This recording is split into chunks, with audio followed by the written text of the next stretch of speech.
नमस्कार मित्रांनो, मी आहे तुमचे ब्लॉगर शॅम्पी आणि सकाळचे वाजलेले आहेत 9 आणि आम्ही आता सध्या पोहोचलेलो आहोत देवप्रयागमध्ये आणि मला तुम्हाला इतकं सुंदर, प्रचंड सुंदर असं काहीतरी दाखवायचं. या माझ्यासोबत चला.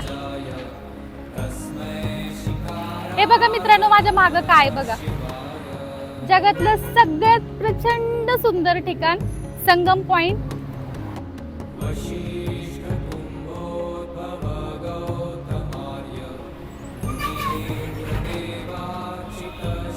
मित्रांनो, खरंच बघून असं वाटतंय जसं की म्हणजे न विश्वास बसण्यासारखं, अगदी अकल्पनीय, अविश्वसनीय असं दृश्य बघायला भेटतंय.